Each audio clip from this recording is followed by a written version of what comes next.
Hmm. Okay, can somebody confirm you can hear me?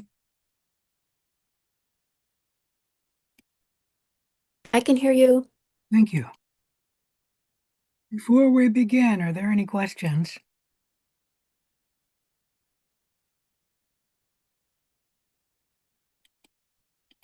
All right, I'm not hearing anything, so I'm going to assume there's no questions.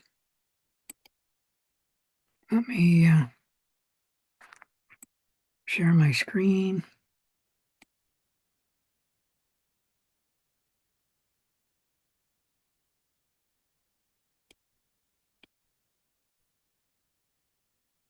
All right, today is March 12th, and this will be our last lecture. We're going to cover Chapter 7. We should finish Chapter 7. And then next week will be finals week. So on Wednesday, you have to take the final sometime by 11:59 p.m. on Wednesday, and you can take it anytime between 11:59 p.m. on Tuesday to 11:59 p.m. on Wednesday. There will be heavy coverage of Chapter 7, 13, 14, and Lab Module 8, as well as the unknown project in the final. There will be questions from every other chapter with the exception of chapter 2. Chapter 2 talks about the chemical principles, and I don't have a specific question in the final on chapter 2. However, you do have to understand chemistry to answer some of the questions. Any question about that? So every chapter from 1 till 8, which you've been quizzed on, with the exception of chapter 2, and we'll have a question in the final. Most of them will only be one or two questions for the chapters. The exception would be chapter 1 and chapter 8. There's a few more questions in chapter 8. That was a long chapter that took us 3 days to cover, covering microbial genetics. We spent a long time going into depth on that one. So there's a few more questions in chapter 8. And then chapter 1 gives you the history of microbiology and then an introduction to many of the topics in microbiology. And because of that, I will be answering more questions on chapter 1 just because I like history of microbiology and also because it's the first time you were introduced to some of the major topics, like when we first talked about endospores and um,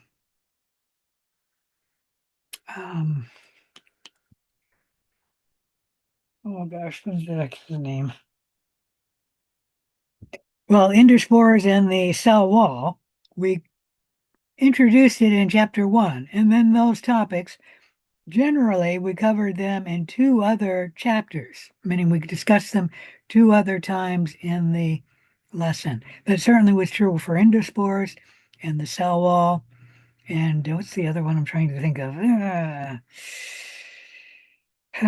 Cox postulates. We first discussed that in chapter 1, but we discussed it in two other places in this class. And a topic like that, we covered three different times, you can guarantee there will be a question on it on the final. Any question about any of that? So the questions, they're not going to be the only one that's going to include the lab is lab 8, and the rest is going to be on the chapters. No, I didn't say Oh. that. I said that um, what did I say? I said that uh, the material that you've been quizzed on, I will only ask you a few questions about. And I didn't mention how many questions will be in each lab because I don't know the answer to that. But it won't be many questions for lab 1, 2, 3, 4, 5, 6, 7, and 9 because you've been quizzed on them already. Chapter 8, you have not, excuse me, lab 8, you've not been quizzed on. So that's why I put that one, will be more heavily quizzed on Lab 8 as well as Chapter 7, 13, 14. But you will be quizzed, and the unknown project. You will be quizzed on the entire lab, but only one or two questions generally from each lab. Is that clear? Okay, thank you. All right. And I do have a Yes, that review is. up for you guys. Let me see if I can show it.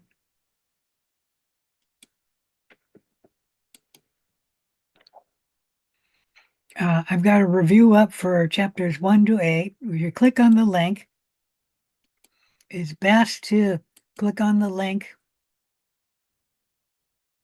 Where the heck is that? There, right there. That's not even apparent that's a link, but click there, and then you can view it outside of Canvas. It's best to view this outside of Canvas.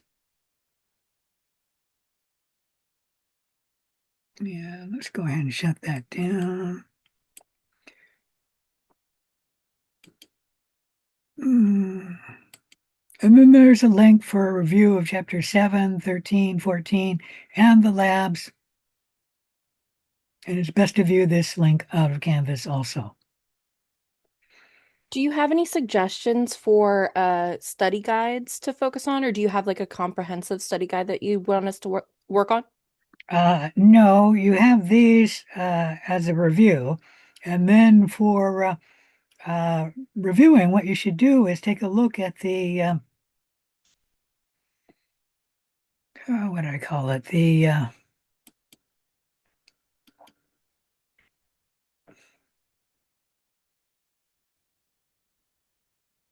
objectives to each of the chapter. If you can answer all of the objective questions, you should be in pretty good shape for the final. But realize when you are answering a question in the objectives, be able to discuss the factors that influence the rate of microbial death. Well, you have to name all of the factors that can influence the rate of microbial death and be able to interpret a graph similar to that shown in figure 1, which I don't know what that is. I have to look at figure 1. But and then be able to discuss three main ways in which microbial agents kill or inhibit the growth of cells. Now, this one is actually pretty simple. There's only three ways that microbial agents kill or inhibit cells. And that is one, they can inhibit or inactivate proteins. Two, they can destroy membranes, like put a hole in the cell membrane. And then three, they can damage DNA. But most of the questions, you're not going to be able to answer it that easily. Like discuss the factors that influence the rate of microbial death. I can't name off the top of all of them off the top of my head, but obviously it'll be dependent on what the cell is. Endospores, for example, will affect the microbial death rate greatly compared to the vegetative cell. If there's organic matter around, that can inactivate the agent killing off the microbes, and that would be something like bleach is easily inactivated by microbial or organic agents. Um, the number of cells can affect the rate of microbial death. And then obviously exposure time can affect the microbial death rate. Okay, any questions about that?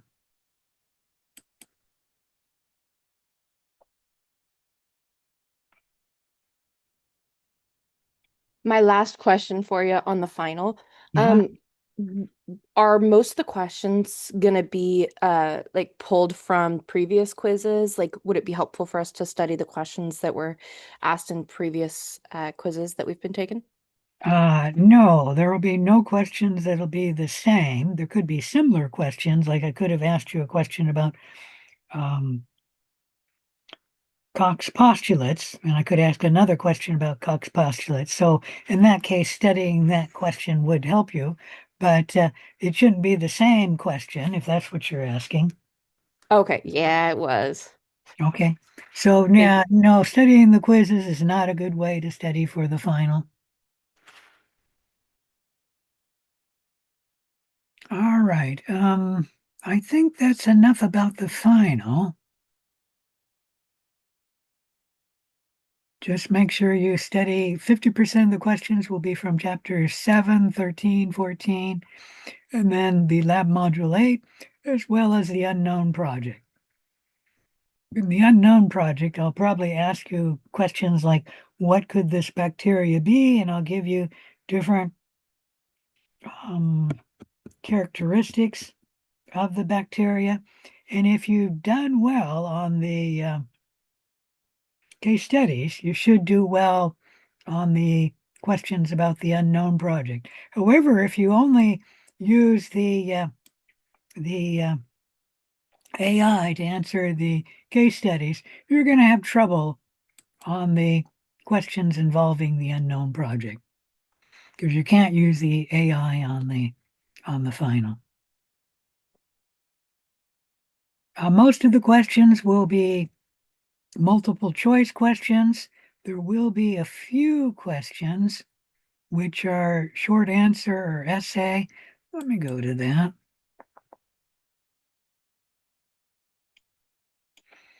So final B will be all multiple choice questions. Final A will be short answer or essay questions. And you can see final A is only worth 15 points.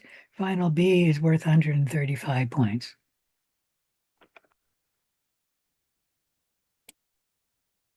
All right, any other questions about the final? Guess I can shut that down. This is a side question. Hmm. At what point do you think that the papers, the unknown report, and then also the research project are going to be graded? I'm hoping to have the infectious disease project graded no later than Saturday. When I'm Okay. going to get the unknown project graded, I don't know if I'll get that graded before the final. I might be able to, especially if I get the infectious disease project graded like early on Saturday, but I'm not sure because it takes me days to grade these projects. And I've started on the infectious disease project. That's why I hope to be finished by this Saturday. But I still have a number of them to do, and I'm not going to be able to get more than about 5 done in a day because each one of them takes me, well, many minutes, maybe half an hour or an hour to get it graded. And the unknown project isn't quite that long, but it does take me days to get it graded. And that's why I'm not sure when I'll get it graded. My goal is to have it done about the time you have your final so that you have a good idea what your grade is, but I'm not sure I'll be able to do it.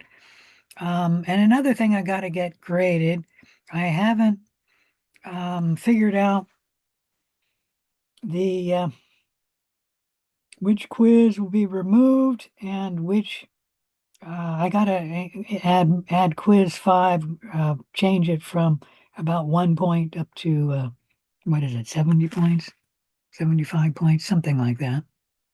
So I've got to get that done too. And my goal is to have the quizzes all figured out and which quiz will be dropped and put in the drop column before Saturday.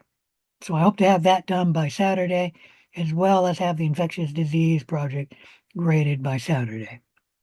Okay. Thank you. Okay. All right. All right. I have on chapter 7. Can you guys see my screen? I got stop share, Yes. so I should be able to. Let's see if I can move that up. I have that we had talked about pasteurization last time. You don't need to know the date that Louis Pasteur discovered pasteurization. And just as a quick, I don't know, interesting fact, he actually discovered pasteurization because people in the beer industry were saying something's wrong with our beer. Can you look at it? And he discovered that there were microbes in the beer fermenting the alcohol. And this wasn't fermenting the, I don't know, the hops or whatever, the barley, whatever it is you ferment to make the beer that made the alcohol. This was fermenting the alcohol and it was uh, digesting the alcohol and making acetic acid, making the the beer kind of more like vinegar or undrinkable. And so we discovered that, and then he came up with a means for not sterilizing the beer because it didn't sterilize it, but removing the human pathogens and removing a lot of the organisms in the beer by simply heating it for a short amount of time, not so that all the alcohol evaporated. Obviously, some of the alcohol did evaporate, but not all of it did. And it's especially used for milk today. Any questions about pasteurization? All right, let's continue talking about the physical methods of microbial control. This kitty is showing you that dry heat is not very effective at killing microbes because the kitty climbed into the oven because the oven was nice and warm.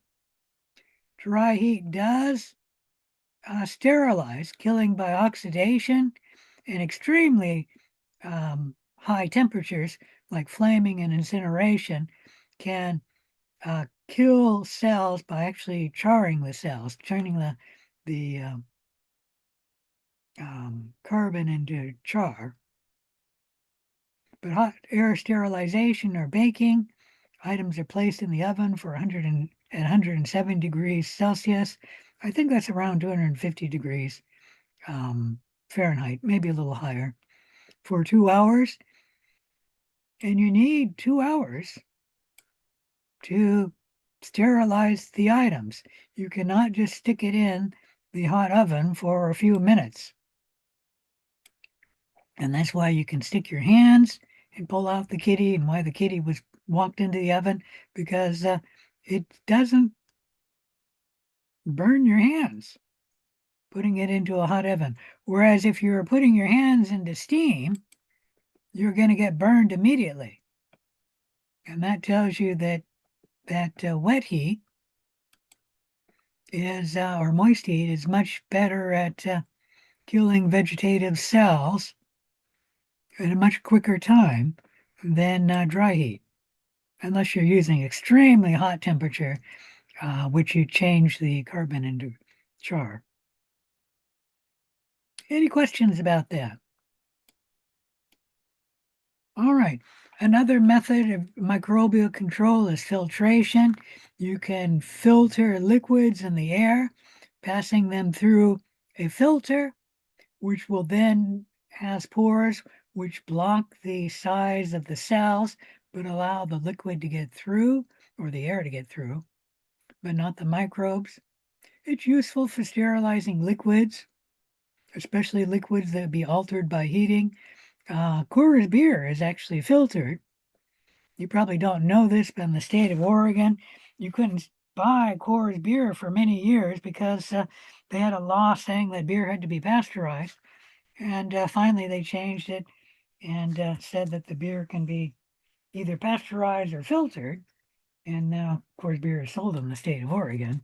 But some examples of agents which are filtered include juices, vaccines.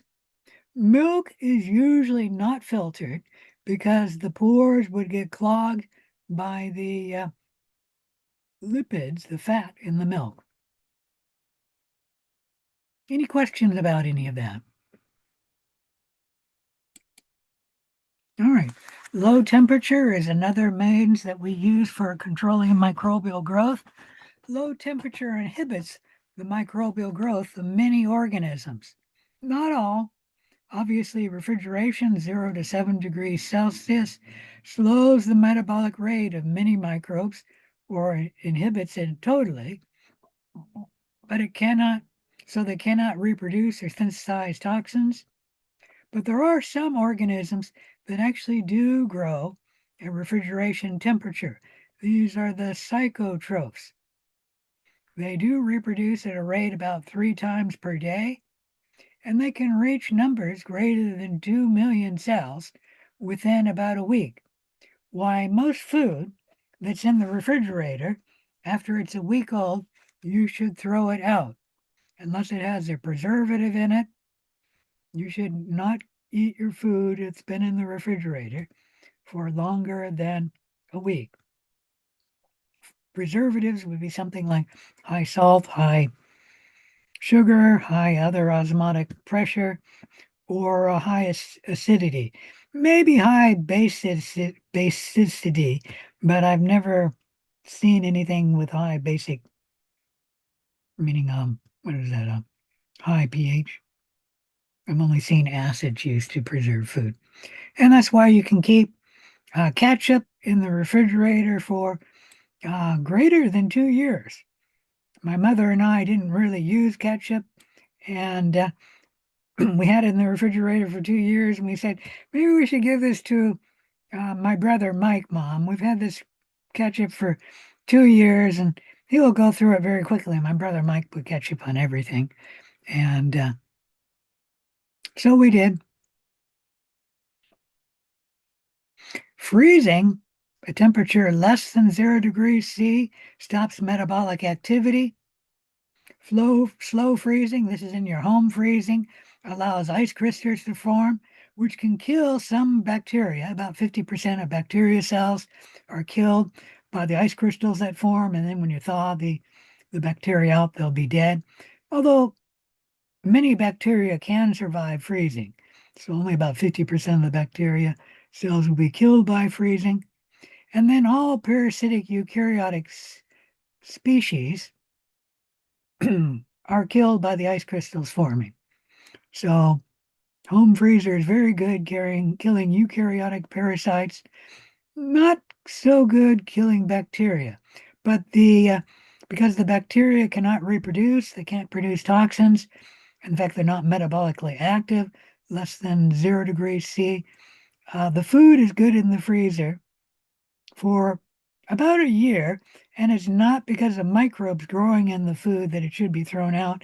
It's because the food can start oxidizing, and then the quality just deteriorates once it starts oxidizing. Like you can see freezer burn on it, and that's from things held in the freezer for too long. Quick freezing, such as liquid nitrogen, does not kill bacteria cells at all. You can actually store bacteria cells in liquid nitrogen and then just thaw them out and they'll be fine. Quick freezing is like putting stuff in liquid nitrogen. If anyone's ever made ice cream, you can actually make ice cream by just putting it in liquid nitrogen. That prevents the ice crystals from forming. Any question about any of that? Okay, high pressure can also be used to control microbial growth. High pressure transfers the pressure evenly throughout a liquid, killing vegetative bacterial cells. It denatures proteins and alters carbohydrates. Endospores are resistant to high pressure, but all vegetative bacteria cells would be killed by high pressure. You can use high pressure to preserve the color, the flavor, and the nutrient value of juices, which heating usually changes, and often it would destroy, like the vitamin C. Here's a little joke. 2 lumps of coal, and your mother lump of coal says to the baby lump of coal, your dad's been under a lot of pressure lately. And the father comes home and he's now a diamond. If you don't know, diamonds are made of uh, carbon that's been under high pressure. Desiccation or drying has been used to control microbial growth for millennia, if not centuries. I guess centuries, if not millennia.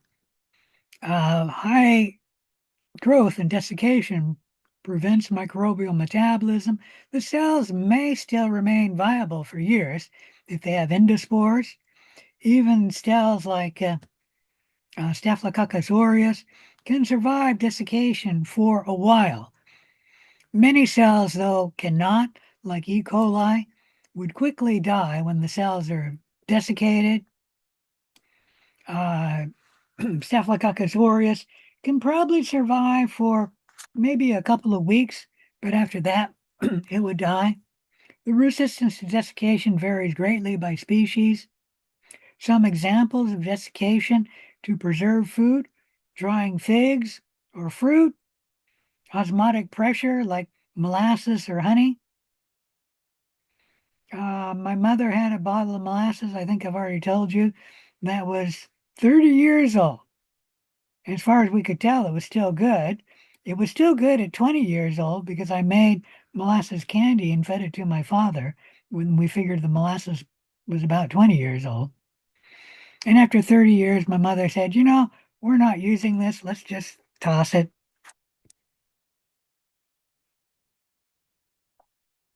Osmotic pressure is using high salt, high sugar, causing plasmolysis, where the plasma membrane pulls away from the cell wall. Some cells are quickly killed by that, like E. coli, falling into molasses, would quickly die. Other cells, like Staphylococcus aureus, could survive for at least days, maybe 1 or 2 weeks. And then endospores can survive for potentially centuries, maybe even millennia. Any question about any of that? All right. Another physical method for controlling microbial growth is radiation. Radiation damages DNA. Ionizing radiation, this is X rays, gamma rays, or electron beams, have short wavelengths, a lot of energy in the ionizing radiation. When this ionizing radiation strikes a molecule or atom, it gives the molecule or atom enough energy to actually hit the electron and have the electron leave that molecular atom, creating an ion, meaning the molecule or atom will become a negatively charged. Let me think about that. It loses an electron, sorry, it becomes positively charged, creating an ion. These ions can then hit other molecules, producing free radicals or other ions, and they can bump into DNA, damage the DNA, and mutate DNA. Even if the ionizing radiation doesn't directly damage the DNA, it could hit water or another molecule. That molecule could hit another molecule, and that molecule could eventually bump into DNA, damaging and mutating the DNA. Ionizing radiation is used for preserving food, pharmaceuticals, and medical supplies. Some camping food is ionized and it doesn't need to be refrigerated. You can buy something like that in the store as well. Um, I can't think of something off the top of my head, but uh, generally meat products, which are not refrigerated, they're usually sterilized by ionizing radiation. If they get stored at room temperature and then they don't have or they have an extremely long shelf life, like a year or something. Can anyone mention a food which is ionized you can find in the store? If it's not I'm desiccated just food. thinking there was recently a recall, wasn't there, on some shrimp that was ionized that was shipped in from overseas somewhere? I don't know. I haven't heard about that, but it could be. And what Yeah. was it recalled for? Failure of the ionizing Gosh, radiation to kill the microbes? yeah, it was a specific, I remember it was like 3 letters long, and it was a very specific, I thought it was an isotope or something like that. I wish I could remember exactly what it was. Okay. Well, thank you for answering. All Yeah. right, let's move on. Um, Medical supplies and some pharmaceuticals are sterilized with ionizing radiation so that the like heat would destroy it, and so you can't heat it, and then sterilize it that way and then seal it. Non-ionizing radiation can also kill cells. This is ultraviolet light damaging DNA. What happens when UV light hits DNA, if there are two thymines next to each other, the UV light creates a thymine dimer, causing the thymines, instead of two hydrogen bonds to the A and the corresponding other strand of DNA, the two thymines actually get two chemical covalent bonds between them. Normally, there's no covalent bonds between the two thymines or any other nucleotide base. This damages the DNA because there's a bubble in the DNA there where this will cause trouble to the DNA trying to replicate this area with the damage, and also this area cannot be transcribed. So thymine dimers caused by UV light does damage the DNA. Microwave radiation is not particularly antimicrobial, but it can kill by heat, meaning microwaves can heat up an object and the heat can kill the cells. All right, this page gives you a summary of the different physical methods for microbial control: moist heat, boiling or flowing steam, autoclaving, pasteurization, dry heat, direct flaming, incineration, changing the carbon to car, or hot air sterilization, killing by oxidation, filtration, refrigeration, deep freezing, which only stops the microbes. This is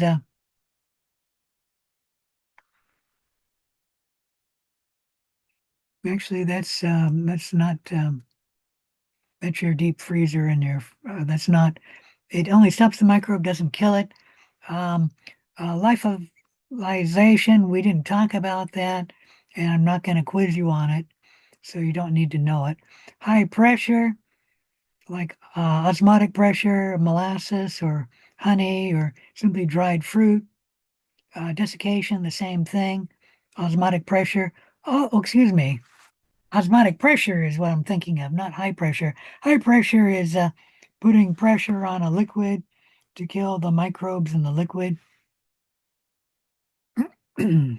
Radiation, there's two types: ionizing radiation and non-ionizing radiation. Both of them destroy or damage DNA. Let's move on to the chemical methods for microbial control. You should know that few agents that are chemical actually achieve sterility. Most chemical agents only decrease microbial numbers to safe levels or remove vegetative forms of the pathogen from an object.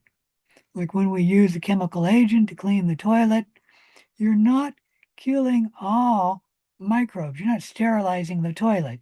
You're simply removing vegetative pathogens. The endospores generally are not killed by most chemical agents. Only few of them can actually sterilize.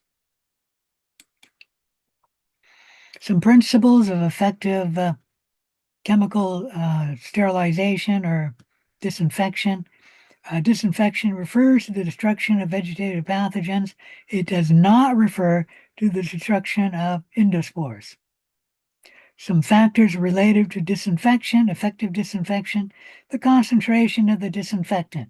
Generally speaking, the more concentrated the disinfectant, the more effective the disinfection. The time, the greater the time, the greater the disinfection. Also, the greater the surface exposed to the disinfectant, meaning if you have access to the entire surface, chemical disinfection is very good.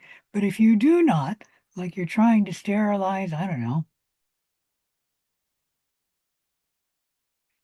a container with holes in it, and the disinfectant can't get inside the holes, you're not going to disinfect the object. You'll only disinfect the surface of the object. That's one problem with UV light, and that is it does not penetrate what it's disinfecting. It's only good at killing cells on the surface, whereas ionizing radiation is much better at penetrating. And so when you disinfect, I don't know, like a steak with ionizing radiation, you will kill, well, I should say hamburger with ionizing radiation, you'll kill all of the microbes. Where if you only use a disinfectant with UV light, you're only going to kill the microbes on the outside of the hamburger. You won't kill it inside the hamburger. I changed the hamburger because it's ground up meat and there can be microbes on each little small particle inside the hamburger. Whereas in the steak, most of the microbes will actually only be on the surface of the steak. None of them would actually be inside, deep inside the steak, unless there's a puncture wound or an infection. The pH can affect the effective disinfection. Generally, acidic pH enhances the disinfection of a chemical agent. The presence of organic matter, which is often found in clinical situations, can inactivate the disinfectant. So generally, you don't want organic matter around when you're applying a disinfectant. And if there is organic matter around, you have to use a lot more of the disinfective agent, like bleach, for example. That isn't true of all disinfectants, but most are inactivated by organic matter, like hydrogen peroxide is not. What's another one that is not? I think the phenol compounds are not inactivated by organic matter. There are different types of disinfectants: phenol and the phenolics, and the biphenols, compounds related to phenol, biguanides, halogens. With the halogens, let me state that bleach and tincture of iodine are halogens, alcohols, um, ethanol, and isopropanol. Heavy metals, surface active agents like surfactants. Regular hand soap is actually a surface active agent. It's not very good at being a disinfectant. And we have surfactants or surface active agents now in the hospital, which are much better than hand soap for disinfecting objects.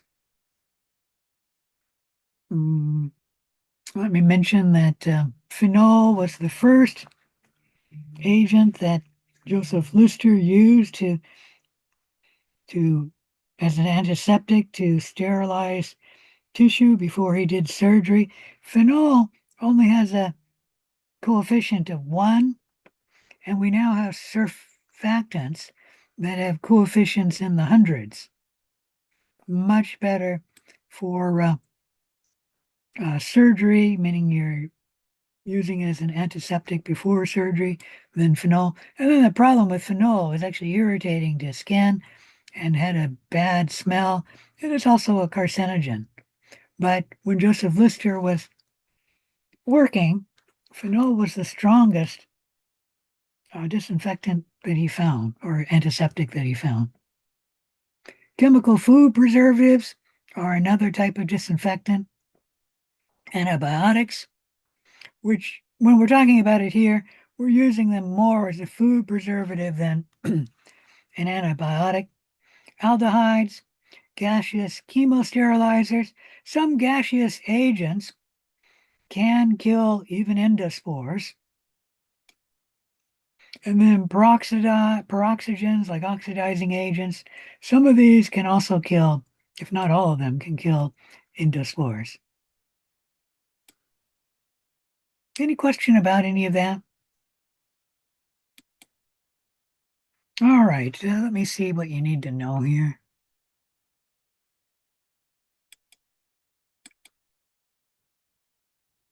You should know the chemical agent. You don't need to know the mechanism of action.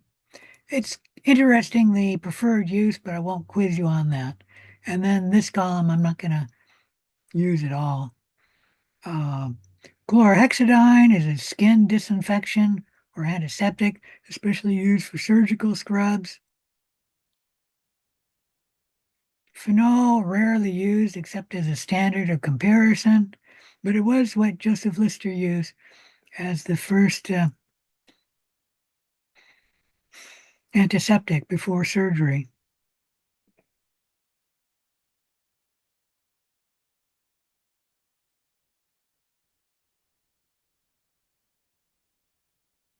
Halogens, like I said, iodine and chlorine, used mostly as a disinfectant, or at least chlorine as a disinfectant to clean an object, but they both can be used on tissue and would be an antiseptic. Tincture of iodine is usually used as an antiseptic. Tincture of iodine used to be what they used before surgery, before they came up with I don't know, the chlorhexidine and other surfactants, which were much better than tincture of iodine as an antiseptic. Alcohols are actually very weak antiseptic or disinfectants, and usually we call them the degerming agent because they do not come anywhere close to sterilizing the skin. They only reduce the microbes down to safe numbers so that when you then do a puncture wound, like with a needle, insert the needle, the patient is unlikely to get many microbes, and so their immune system can protect them from the few microbes that are brought in under the skin by the needle.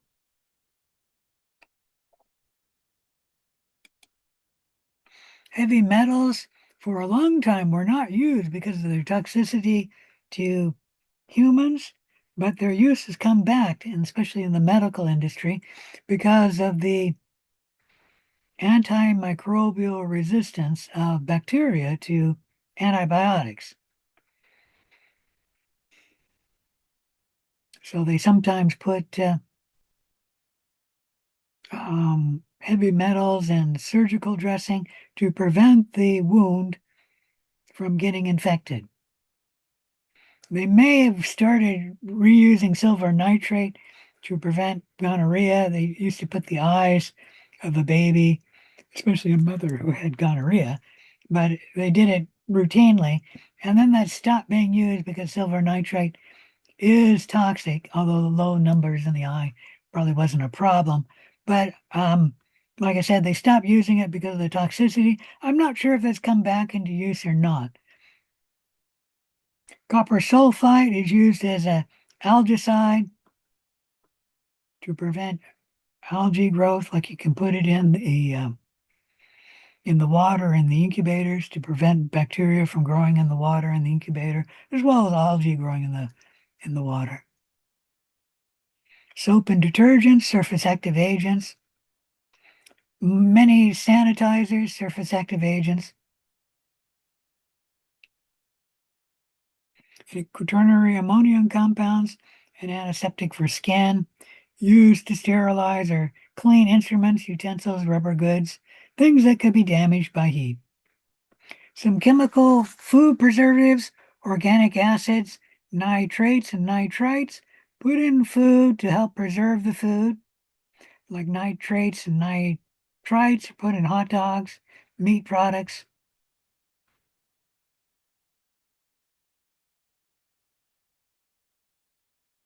Calcium propionate used in bread to help preserve the bread. Aldehydes like glutaraldehyde or Cidex are used for disinfecting medical equipment. Ethylene oxide is a chemical sterilization, meaning this is one agent that can actually kill endospores. Mainly used for sterilization of materials that be damaged by heat. Ethylene oxide is very toxic to humans, so you have to be careful in its use. Plasma sterilization,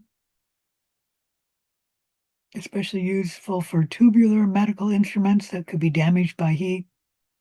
And then like hydrogen peroxide and other peroxygens can kill endospores.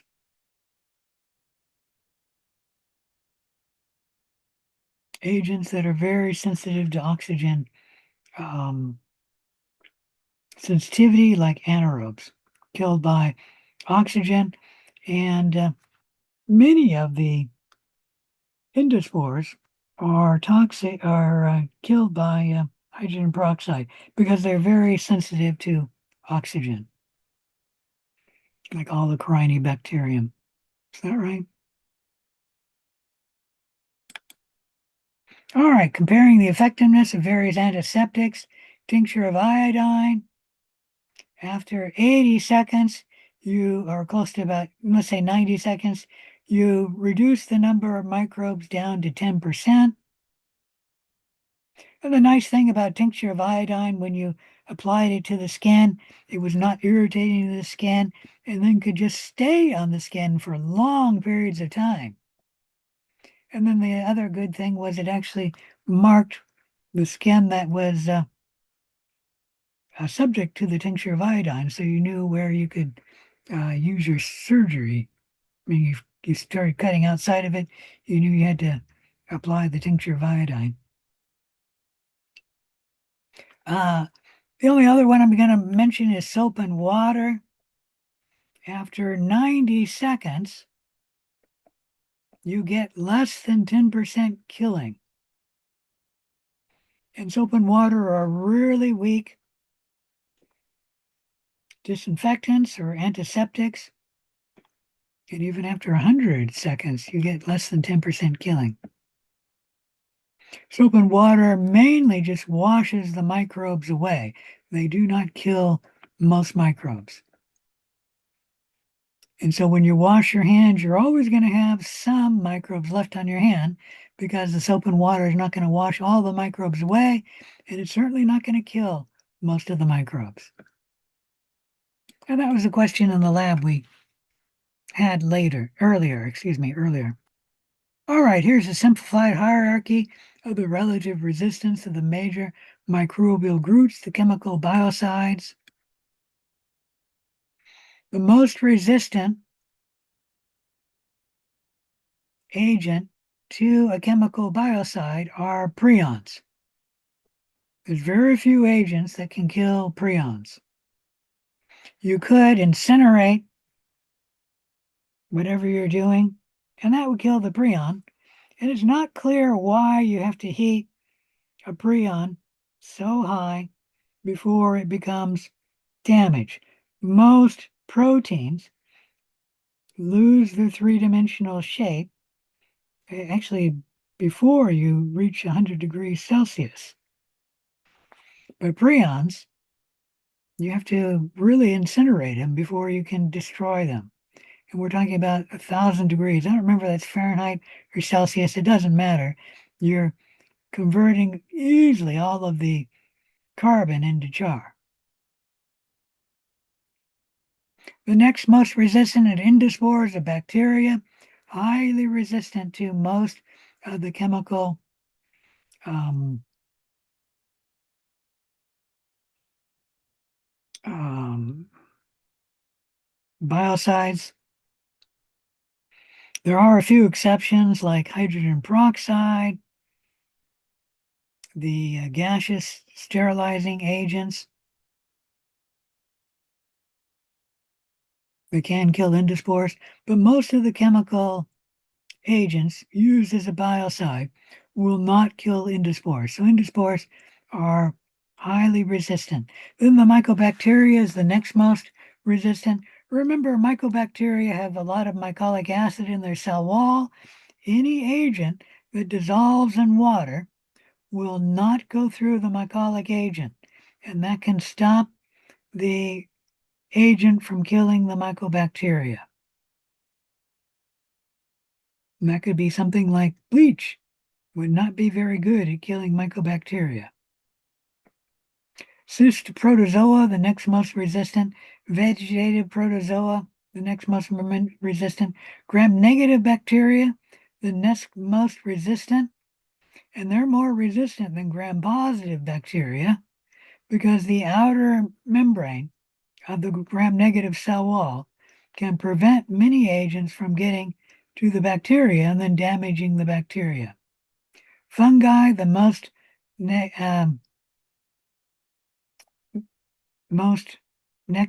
resistant, including fungal spores.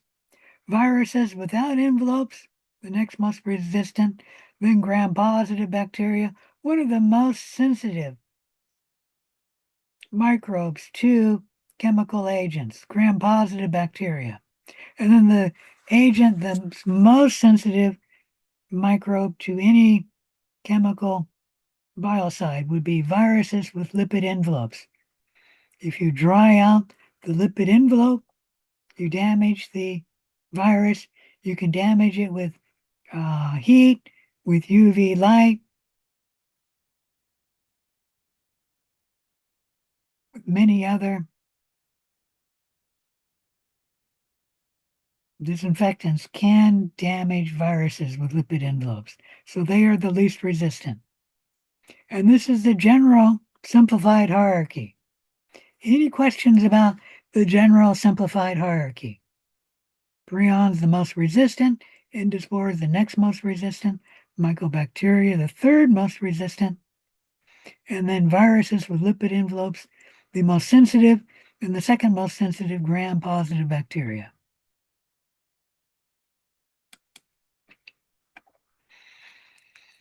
So biocides tend to be more effective on gram-positive bacteria than gram-negative bacteria, and that's simply because of the outer membrane of the cell wall. If it can't get through the porin protein, it cannot get through the cell wall and then damage, or the outer membrane of the cell wall and then damage the bacteria.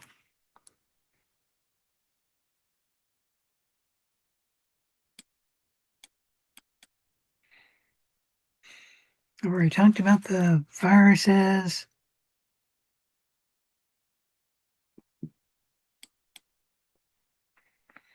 Prions, how do we kill them? That question is not quite completely solved yet. When the British had all their cows with mad cow disease, what they did was they incinerated them. Obviously, you cannot incinerate a surgical instrument, and so if you have done surgery on someone you wonder if they may have had prions, you can't incinerate the surgical instrument, but you can treat them with proteinases. Proteinases do destroy proteins which do kill prions. And the other thing is simply you have to incinerate them. Any questions about removing prions?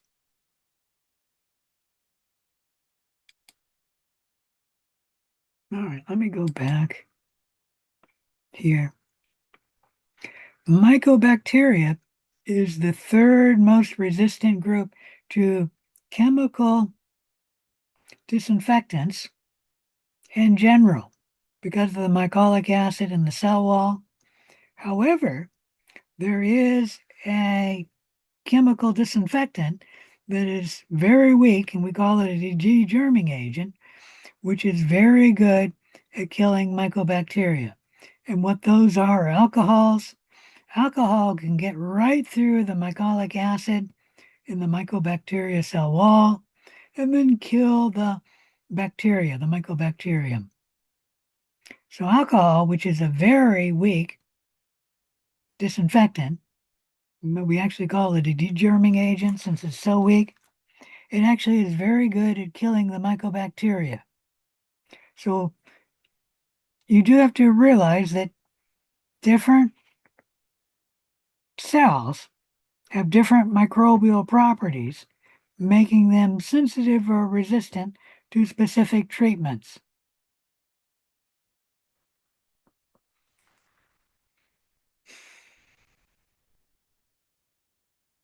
Any question about any of that?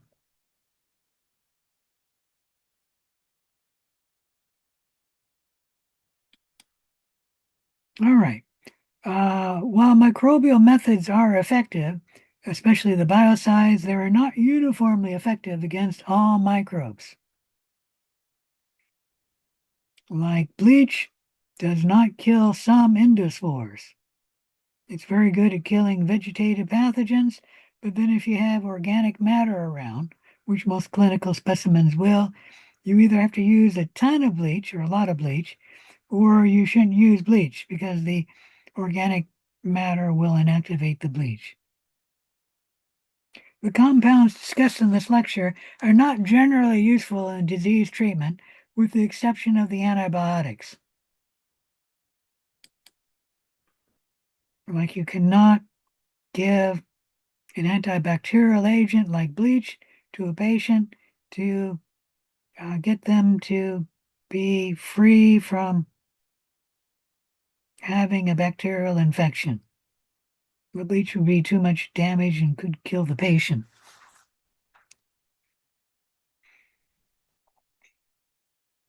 Antibiotics are effective because they're very gentle to a human. They're usually not lethal to human cells, but they are lethal to bacteria cells.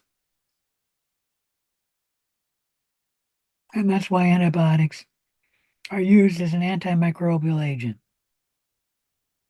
All right, any questions about Chapter 7? If not, that's it for me.